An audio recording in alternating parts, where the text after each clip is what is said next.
Welcome back to the Tuolumne County Chamber of Commerce Candidates Night on AM 1450 KVML.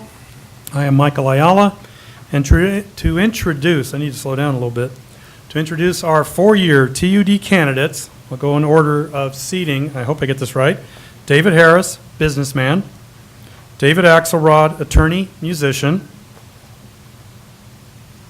Patrick Congdon, retired general manager. Ron Ringen, home inspector. And Jim Grinnell, veteran engineer volunteer. With that, after the introductions, we will then give each candidate their opening statement of 1 minute and 30 seconds, and we will start with David Harris. Hi, my name is David Harris. I was raised in Turlock, the son of a dairyman. I moved to Tuolumne County 38 years ago. My background is general contractor, building custom homes. I morphed into doing turnkey projects where we built and leased back to the state of California CHPs, DMVs, and processing centers for Department of Social Services. Through the years, we've worked on various water projects, both domestic and fire flow. We have built steel and concrete water tanks, both for the United States Forest Service and for private business. I've been married 35 years to my wife, Gwen, as of yesterday. We have raised 4 great daughters, Sonia, Holly, Evie, and Lily. The reason I'm running is to help solve the water problem, and I'd like to see my kids and the future generation not to have this problem. Thank you. Thank you, David Harris. As soon as the timer is ready. Mr. Axelrod. Thank you. My name's David Axelrod. I'm running for TUD board. And I want to first off thank the Chamber of Commerce for giving us this opportunity to hold forth for me and for everyone else as well. I believe in democracy. I think it's a good thing. I also believe in good government. That's why I'm running for the board. I think there's a lot of things that we can do to keep government above board, transparent, and avoid conflicts of interest. One of the most important issues that's facing the world, and specifically Tuolumne County right now, is the drought. I believe this drought cycle will end hopefully this winter, but we have a trend towards dryness and drought that will continue. There will be more water in the ocean and in the atmosphere, less on the land. And my first priority is to conserve, conserve, conserve. I have a lot of experience in that, and hopefully I'll have a chance to go into that. And my background is I have worked as a landscaper, firefighter, park ranger, a lawyer, and a teacher at Columbia College. Throughout this experience, I've emphasized the study of water conservation, and I think there's a lot of things TUD can do with our limited resource to try to save water through irrigation and encouraging native plants and the use of gray water. And so I thank you very much. That was David Axelrod. And as soon as the timer is ready, we'll go to Patrick Congdon, retired general manager. Thank you very much. Good to see everybody here tonight, and also to those that are listening at home. Thanks for participating. I am Patrick Congdon. I'm running for one of the 4-year Board of Director positions with the Tuolumne Utilities District. I have 34 years of paid public service in municipalities, 2 county agencies, and 2 independent special districts. Sole purpose districts similar to the Tuolumne Utilities District. I also have about 20 years of volunteer firefighter experience, and I think both of those are enabling me to look at the future of the Tuolumne Utilities District with a much broader view. And given that the board position is primarily volunteer, yes, there are stipends offered to board members, but I think with my volunteer experience, it shows that there was a commitment and also the dedication to a service. Thank you. Thank you. And as soon as the timer is ready, we will go to Ron Ringen. Okay, thank you. Hello, I'm Ron Ringen. I've been carefully watching TUD for at least 5 years by attending over 100 regular TUD board meetings and over 40 special TUD board meetings, in addition to many TUD committee meetings. I spent those literally hundreds of hours because of my deep concern about water supply in Tuolumne County. I was worried long before most citizens were even aware we had a problem. Now it's a hot topic, and you voters need to choose 3 TUD directors from a pool of 11 candidates. Amazing. Anyway, the key points I'd like you to remember are: 1, the new TUD board will be responsible for selecting a new general manager, since the current GM will be retiring next year. This is a critically important task for the board that will have long-term effects. Choose your new directors wisely. 2, drought may be our new normal in Tuolumne County. I believe that there are a number of things that TUD should be doing to ensure that we will have water we need for our homes, businesses, agriculture, and tourism in this county. Choose your new directors wisely. 3, I know TUD's infrastructure, its employees, its strengths, and its problems. I'm also a good listener before making recommendations and decisions. Choose your new directors wisely. And finally, remember, Ringen's right for TUD. Thank you. Thank you, Ron. And as soon as our timer is ready, Jim Grinnell, veteran engineer and volunteer. Thank you.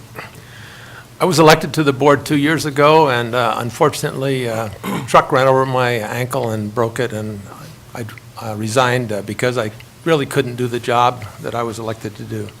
I think I have a superior education. I have a bachelor's degree in engineering, a master's degree in industrial administration, a master's in health administration, and I studied toward a PhD in finance. I also took Becker CPA review course years ago, but I never took the exam. My life experience includes, as mentioned, a veteran. I was a public utility inspection engineer for Los Angeles Department of Water and Power, a management consultant, a volunteer, and I've done extensive volunteering in the community. I'm an easygoing, cheerful guy, get along. My education includes financial accounting, financial management, and financial planning. I understand the necessity of upgrading TUD's computer programs and the data collection system. TUD still needs improved financial reporting, but we're doing a good job. One of the things that's currently missing right now is that would be helpful is a cost of service study that so you can get the finances and everything, correct, so we know when we can charge and when we can't charge. And thank you. Thank you, Jim. Now, one of your candidates was unable to be here tonight, Delbert Rotelli. Actually, his wife delivered a note to me this afternoon. It's very short. Let me read it to you, just so you know. I am sorry, but I will be unable to attend tonight's candidates night as I have been admitted to Sonora Regional Medical Center due to a medical condition that requires temporary treatment. I would like to talk to anyone who wants to talk to me about TUD. If you have questions, please call me at home. Thank you, and again, I am sorry I couldn't be with you tonight, Delbert Rotelli, and if anybody is interested, I do have his home phone number, but I thought best not to distribute it widely. Delbert Rotelli is an incumbent, and with that, we are ready to start our questions with BJ to David Harris. Thank you. David, what is the best way for Tuolumne County to increase its water storage capacity, and how should that be accomplished? Well, first off, we're going to have to partner with somebody. The first partner we need to look at is the county itself. There's an interest from the supervisors I've talked to, and setting in on a meeting with the county's new water agency committee meeting. That would help, but we need to bring in some deep pocket partners. And there's a lot of them out there. Turlock Irrigation, Modesto Irrigation, East Stockton, South San Joaquin. And the thing is, I think there's a win-win here if we look at it and we're diligent in what we're doing. We came close to raising and building a bigger Lions back in the mid-'90s, and that was with Stockton East. And I think all those options are still on the table. The silver buckshot is great, but remember, like with a shotgun shell, you have to have the powder to get those buckshot out there, and we just need more storage, pure and simple. So, thank you. Thank you. David Axelrod? And when Yeah, the well- timer is ready, Can I get the question again? Because BJ to David Axelrod. all that reference to firearms, I kind of lost the point of the question. What is the best way for Tuolumne County to increase its water storage capacity, and how should that be accomplished? Right. Well, the reservoirs we have need to be maintained. They can be deepened and dredged because they tend to build up silt as a natural process of use over the years. I don't think they can be made much deeper than they originally were because of the lay of the land, but deepening the reservoirs and also adding some small reservoirs. Another possibility is to work, instead of in competition with the other water districts down in the valley that seem to have superior rights in many cases, if we work together, we can have greater funding to build a larger storage capacity for the future.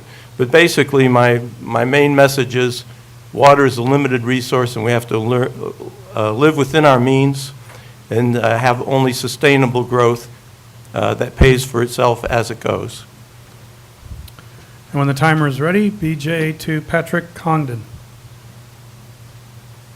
Ready. Would you like I'm the question set. again? No, I'm fine, thank you. Excuse me. What I would do is start off with looking at the projects that have been proposed or approved, projects that are ready to be worked on, the Phoenix Lake project in particular. I do support the project as it has been outlined in the proposed plan. I would also look at the new reservoir potential up in the Twainhart area, work that potentially could be done at Lyons Reservoir, and also look at what opportunities might exist coming out of New Melones. I know that requires discussions with the water district, but I see that as an opportunity.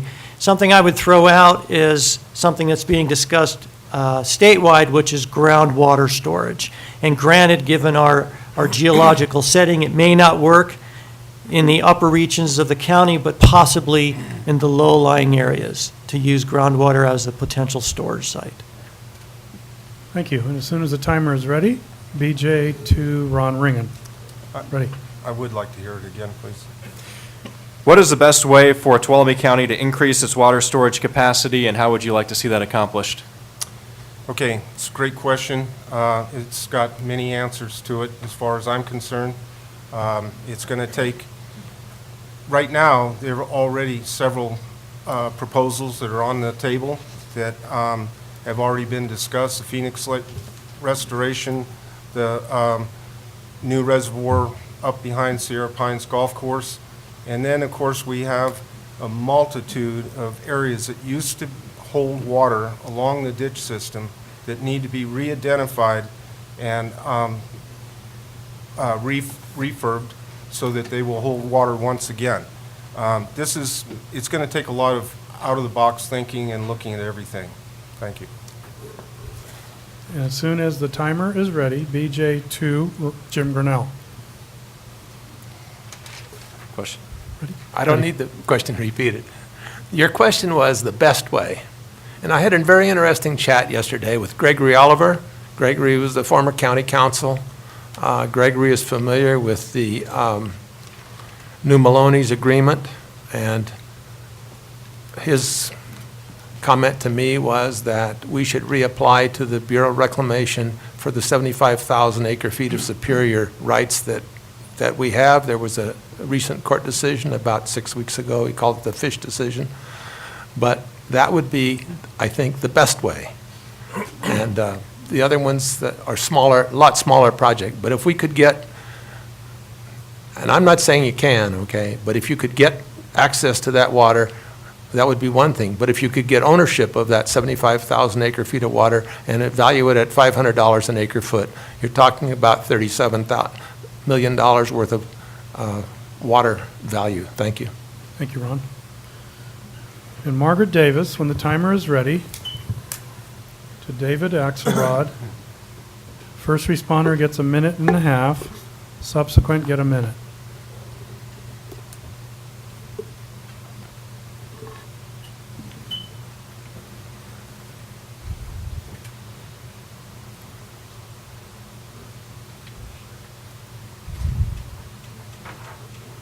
Margaret, can you read the question? Go ahead and read the question. Okay, go ahead. David. District-generated revenue is below the level necessary to qualify it for state and federal grants. It seems that rate increases are the only way to generate enough revenue so TUD qualifies for grants to improve the system. How do you feel about raising rates to get the state and federal grants? Okay, I don't necessarily accept the premise of the question, but I will answer the question anyway about raising rates. I'm against raising rates. That's one of the main reasons I'm running. I think raising rates with many commodities where you have a choice as how much you use, like let's say cola or gasoline, you can cut your usage. But water, I think the existing ratepayers have a right to at least a minimal amount of water while being encouraged to conserve, or even having a sliding scale on the rates so that those who use more water wastefully would pay more than those using it frugally. I'm against rate increases. It may be that we have to keep up with the cost of living, and it may be in order to keep the infrastructure from falling apart that there will be the necessity of rate increases, but that's my last possible choice. I still think that there's a possibility of other funding sources, investments, also grants, and there's new grants all the time, so I don't think it can be said that we're too rich a district or we don't qualify for grants. Maybe there's some we don't, but there's state and federal funding out there, and if we're creative about it, I think we would qualify and we can collect some of that, and if necessary, we can create some of our own, because if you don't like the laws, write some of your own. Work through our leaders and do so. Thank you, David. And when the timer's ready, Margaret to Patrick. I'm Condon. fine, thank you.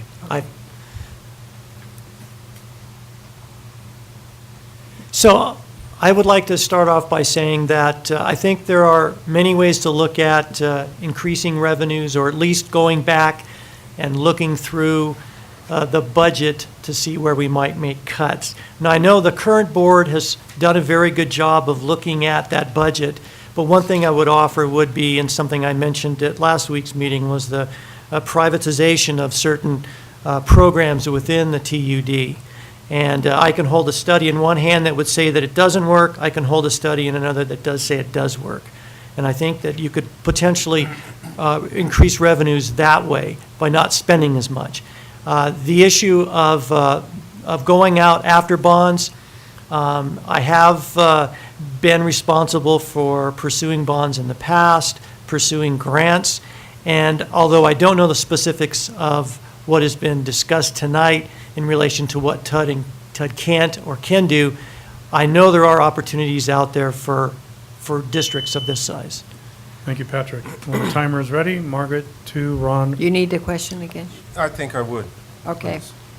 District-generated revenue is below the level necessary to qualify it for state and federal grants. It seems that rate increases are the only way to generate enough revenue so TUD qualifies for grants to improve the system. How do you feel about raising rates to get the state and federal grants? Okay, thank you. I am a TUD ratepayer, so I'm sensitive to rate increases just like everyone else. In the past, if we look back, we would see that there's been long years lengths of where the rates were artificially held down, where costs continued to escalate. And then all of a sudden, we've been caught and had to have a great big rate increase, which still wasn't enough. So rate increases, as much as I hate to say it, are inevitable. And so I think the thing that needs to be done is do it smart. Do it on a gradual, easy, with inflation basis so that it doesn't cripple the ratepayer as they get applied. Okay. Thank you. Thank you, Ron. And when the timer is ready, Margaret to Jim Grinnell. We're ready. What I would do if assuming the premise is true, is do like the city does and hold a workshop. Let's say you go over to the fire station, and it's open to the public, and we have the staff explain to us which grants we qualify for, which grants we don't qualify for, and educate the public as to the necessity, if it is a necessity, of raising rates. But I think that there's a possibility that, as David Axelrod said, certain grants you can apply for and certain ones you can't. So a general statement may or may not be 100% accurate for everything. Thank you. Thank you. And when the timer is ready, Margaret to David Harris. Ready. I've heard that in the past, that we're not turning out enough revenue, and I'd like to know more about that. I'd like to know how much we're below, what the criteria was. You know, we're getting funding right now through Integrated Regional Water Management. So I'd like to see those numbers. You know, our county is a pretty poor county. We're, per the economic development, we're $42,000 on average for the residents. And just one example is, you know, our raw water delivery through the ditches is at $4 a day per miner's inch. That comes out to $80 an acre foot, and that's too much. Honestly, if we're going to support ag up here, $80 an acre foot is ridiculous. TID, and I know that's after power water, but they charge only $30 for 3 acre feet.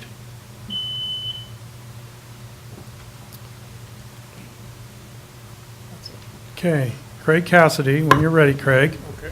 To Patrick Congdon. And I'll let Craig, when the timer's ready, minute and a half, to Patrick.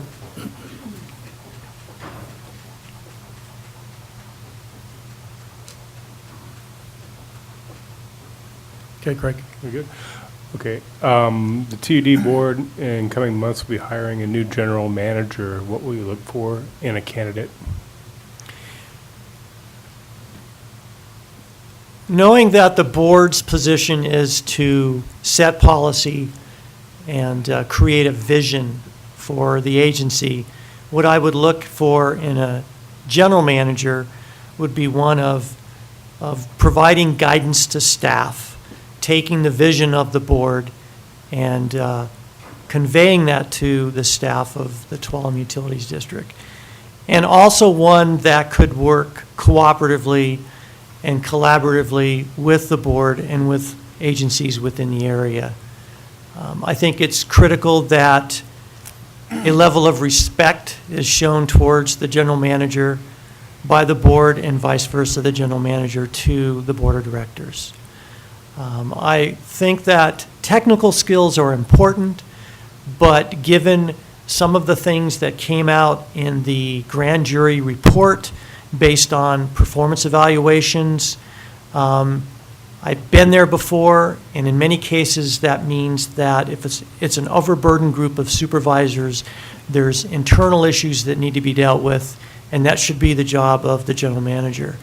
That shouldn't be the job of the board of directors. The general manager should be in charge of his or her people, and I believe it's going to be critical to find someone that can perform in that capacity. Okay, as soon as the timer is ready, Craig Cassidy Could I hear that to question again, please? Ron Ring. We're good? TUD board in coming months will be hiring a new general manager. What will you look for in a candidate? I actually already have a complete list. It's almost a page long that I have discussed with Tom Sasha. There's a multitude of things that I feel that a general manager should have as his repertoire. All the usual things, of course, but I think he should be very cognizant of the triple bottom line, of what the ditch system is all about, and I mean, there's a real knowledge of small water districts and the issues that they have, because we are a unique area and there's unique issues. So that would be it. I'd be happy to share that, by the way. Okay, when the timer's ready, Craig to Jim Grinnell. I'm Hi, good. Jim, you know what the question? Yeah, I All got right. the question. A week ago, I said that what I would like to see is someone with some business experience, and that's true.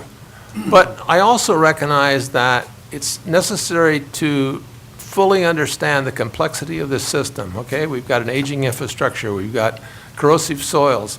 So perhaps, maybe, someone that, if we have an internal succession plan, maybe someone would generate, maybe one of the engineers, maybe it's somebody, and that person maybe could take some classes in financial management or, so that he can get or she can get the benefit of all the skills that are necessary. But I don't see paying $200,000 to an outside search firm to bring somebody in from, say, San Jose or wherever, and it takes months to train them. I'd rather have somebody local. Thank you. And when the timer's ready, Going back to Dave. back to Dave. David Harris. You good to go?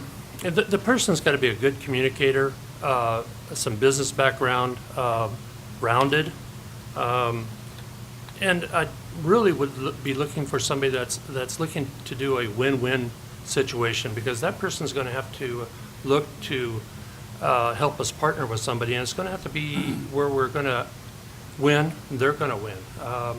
An ideal candidate, if he'd like to resign from where he's working right now, would be Ron Patel. Good communicator.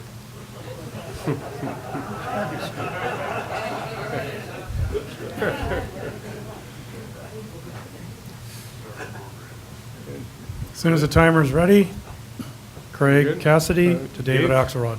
Did, you need me to reread the question? No, I've got it. Thank you. It's a crucial decision. All personnel decisions are important, but the general manager will set the tone, has to provide leadership. It would be nice to promote from within, somebody who's familiar, knows the territory, and knows the system. On the other hand, if somebody has superior qualifications from outside, then he or she could possibly bring in some new ideas that hadn't occurred to TUD before, and that's what we need. We need somebody who is willing to think outside the box, as it were, and be creative about the problems we have, not just throw money at the problems and put it on the rate payers, because that should be the last choice. It should be somebody with leadership ability and academic training so that they know how to conserve water and know how to sell those techniques to the public and to our users. And it should be somebody with a background in public utility management and water, as well as sanitary engineering. Thank you. All right, as soon as the timer is ready for the first question from Margaret Davis to Ron Ringen.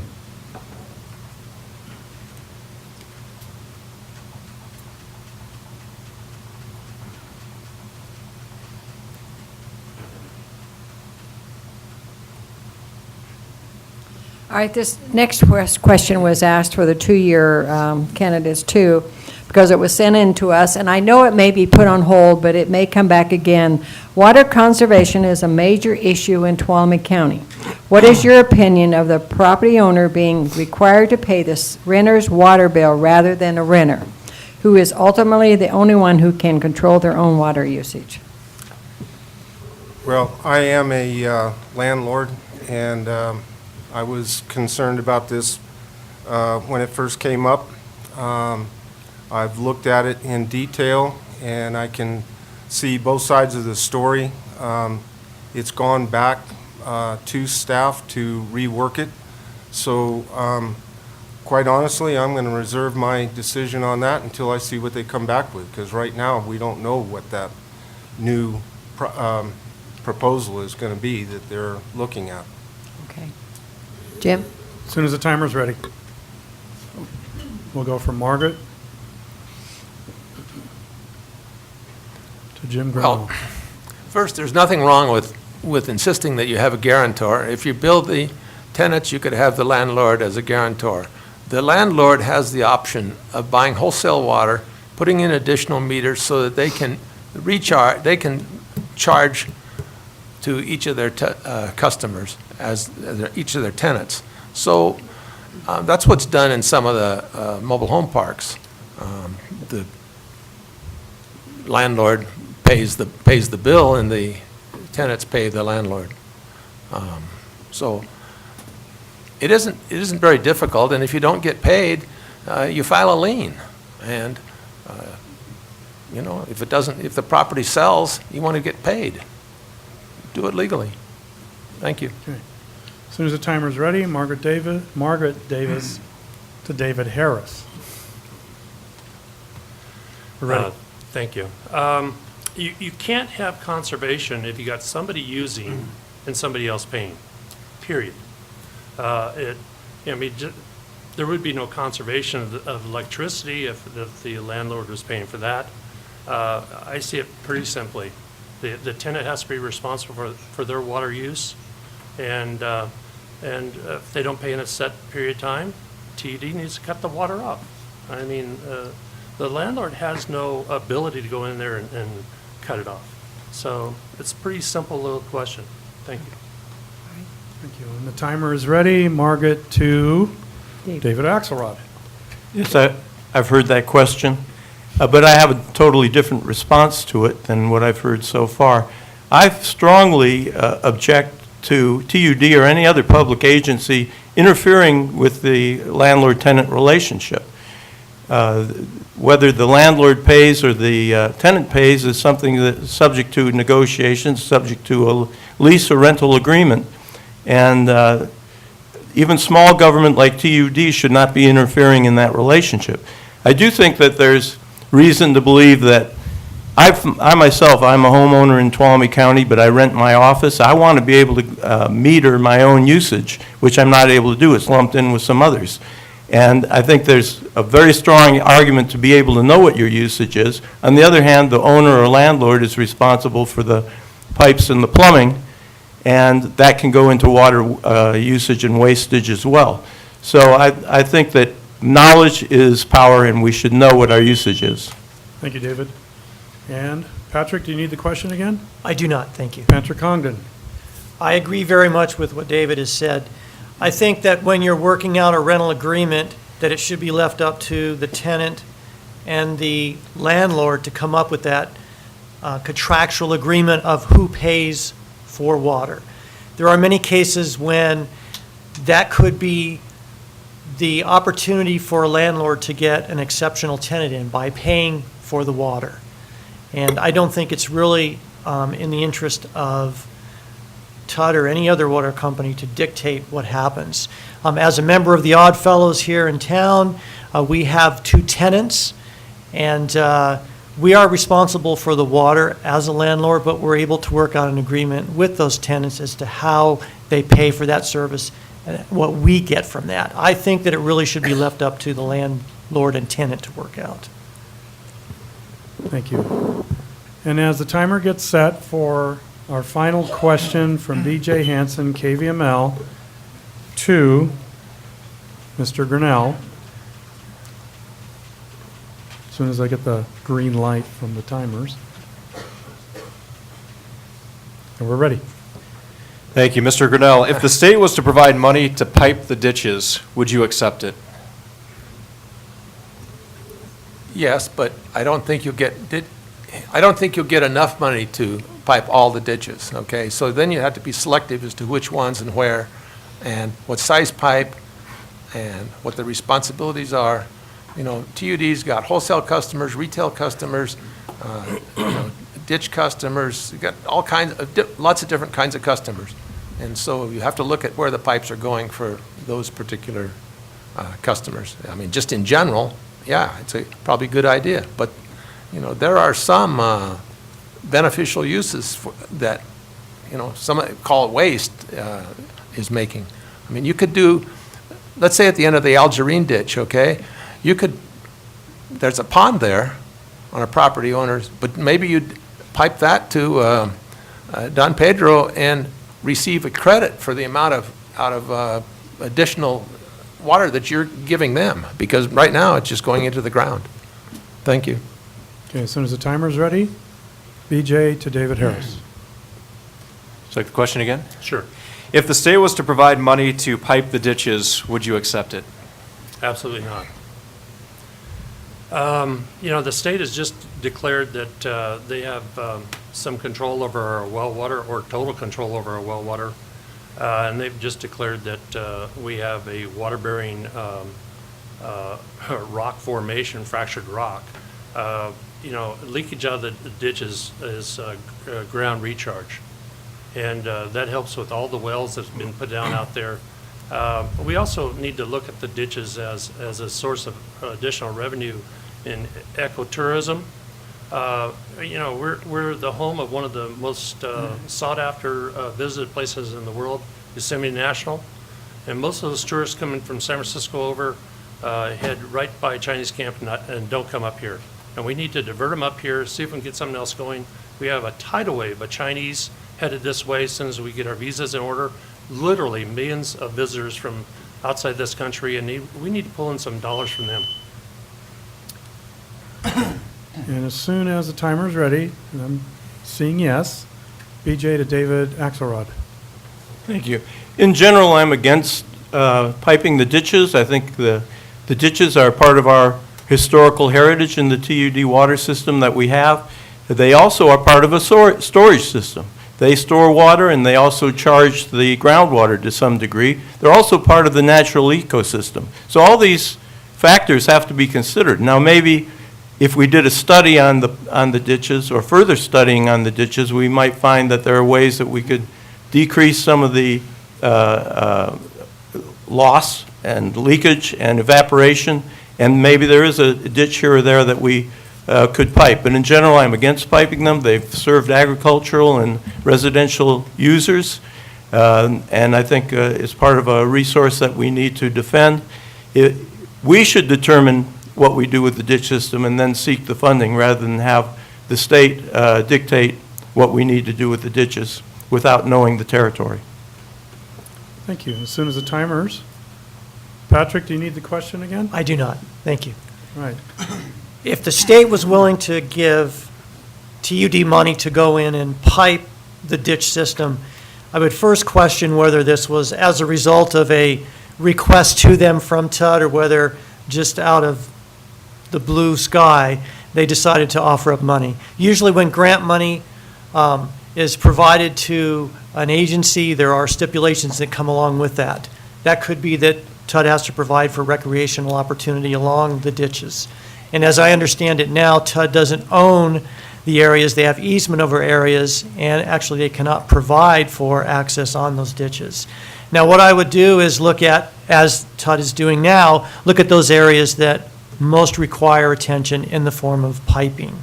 And that would be as an alternative to just going out and shot creeking areas. And I think one of those areas is in a canyon that has been categorized as an extreme fire hazard area. And if a fire was to go through that area, not only would the delivery system be lost, but potentially very, very long downtime. Thank you, Patrick. Ron Ringen, do you need the question repeated? I don't think so. Thank you. Okay. Timer ready? Okay. First of all, the state will never give us money to pipe the ditches, so.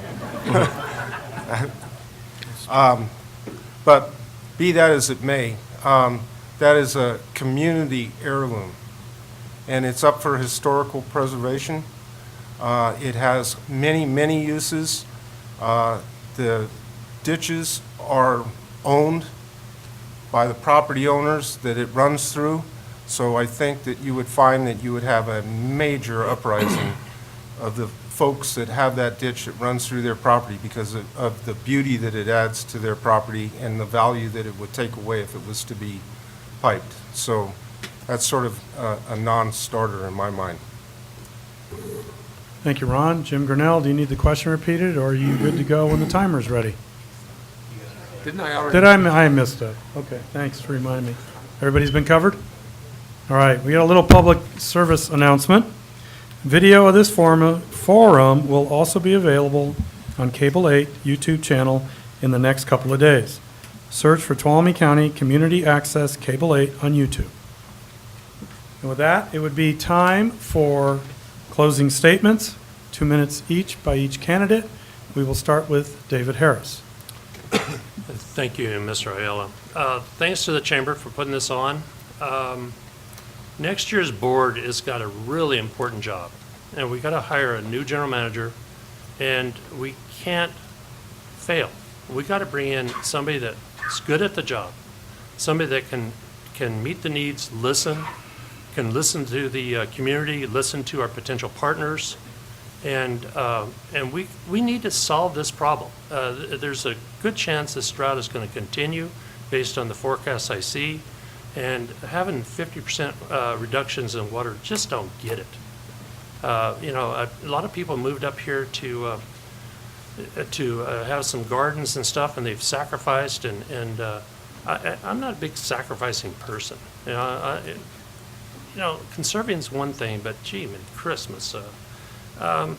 So the thing I'd like to do, if you elect me, I'd like to get out in the community, have some forums, get a consensus with everyone as to what we need to do, sit down with the board, and go forward and resolve this problem. I mean, let's quit kicking the can down the road.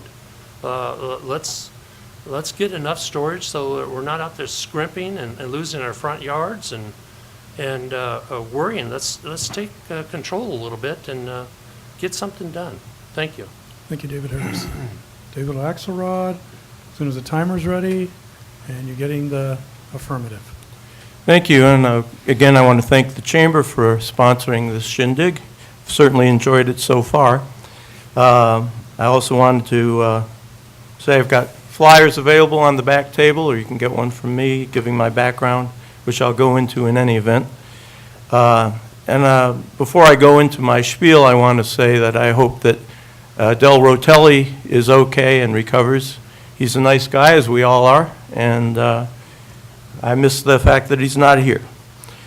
I would say this, that one of my main reasons for running, besides keeping rates low, is to not use the ratepayers as a cash cow to support unrestrained development.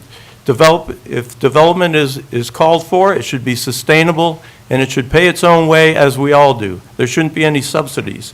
And I think in the past, the TUD board has gone down that path, and I would be a stick in the mud to prevent that from ever happening. I have no conflicts of interest, and I'm an open book as far as that goes, and I have no hidden agenda. My background is that I studied watershed management, hydrology, and sanitary engineering at the University of California at Berkeley. I have also studied natural resources and forestry at Berkeley and at Humboldt State in Arcata before going into the law business. And I want to say something about law. Law is thought of something as restricting our efforts, but a knowledge of law really gives us more freedom, because I so often hear people say, well, you can't do that. It would be too much liability, or there must be a rule against it. But knowledge is power and freedom, and allows us to go down pathways that would otherwise possibly be unavailable. And so I bring this experience to bear. Thank you. Thank you, David Axelrod. And when the timers are ready, Patrick? One of the reasons why I'm running for the TUD position is the comments that I've received from many people in the community. And that is one of distrust, lack of respect, and downright poor understanding of how TUD operates and of their board of directors. It's been made very clear to me that they feel as though they're not listened to. And one of the things that I would be advocating if I became a board member would be the development of what's called the Citizens Advisory Committee. And this would be made up of members of the community, business, agriculture, ratepayers or the residential, and other stakeholders or interested parties where they would meet and advise the board. The board, I don't believe, can make decisions on whether to increase rates or whether it's to place a pipe in the ditch or remove the ditch or to look at other forms of conservation. And also, when they're looking at these projects like the Phoenix Lake project, it's not going to just be enlarging the capacity of the reservoir. As you can see, there's going to be best management practices applied to erosion control. There's going to be public access, wildlife issues. And to make that happen, you're going to need members of the community involved in more than just coming to a board meeting, writing a letter, or making a phone call. When we get into next year, yes, we're going to have to look at hiring a general manager, but from looking at the audit report, it looks like the operations manager will also be retiring. There will be the need to hire an engineer. So it's more than just a general manager, it's more than just a couple of positions, and it's going to take everybody in the community coming together and discussing all these issues, and as a collaborative, making some really good decisions for the future of the Tuolumne Utilities District. Thank you, Patrick. And when the timer's ready, Ron Ringen. You've heard all sorts of statements and claims concerning TUD's water problems and possible solutions. TUD did not get here overnight.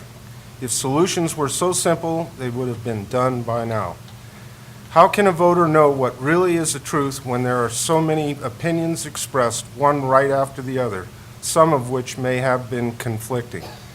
My suggestion for you is to continue asking tough questions of all of us candidates and to separate the rhetoric from the truth. Be wary of old information that may not be accurate or relevant today. I want to earn your vote, the hard way, but the right way.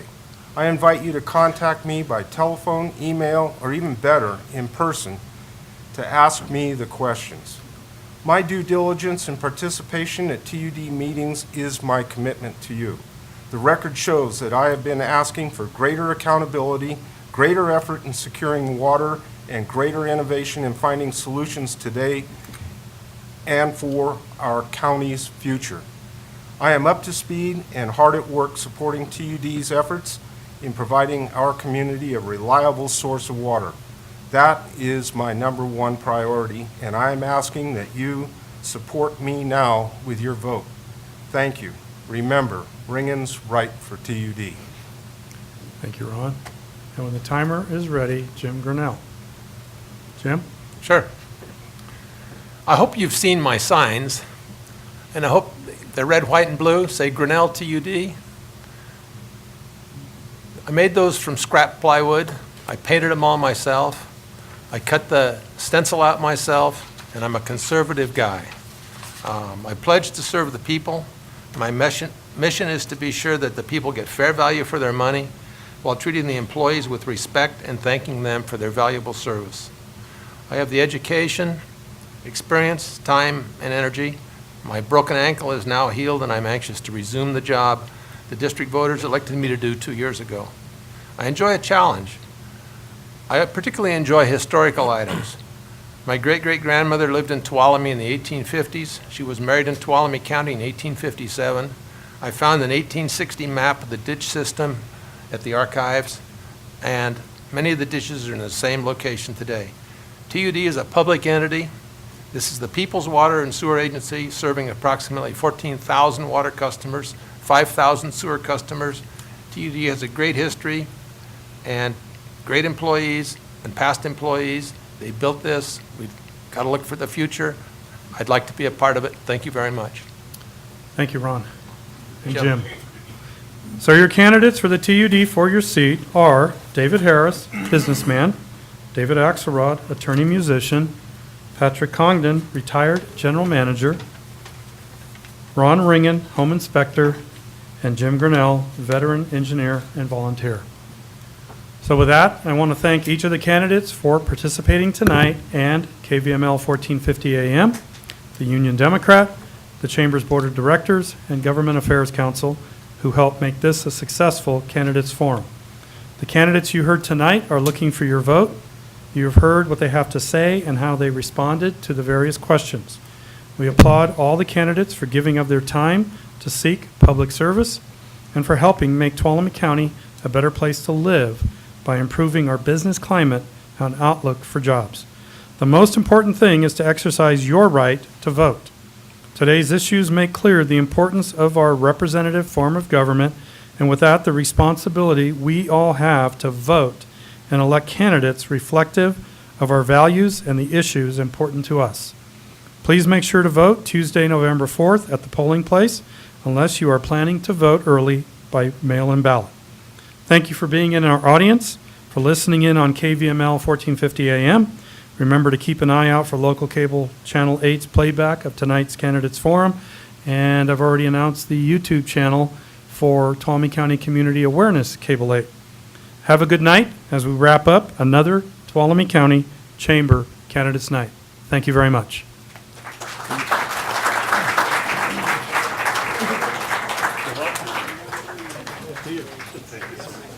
Patrick, good luck, sir. Thank you, both of you, and good luck to you.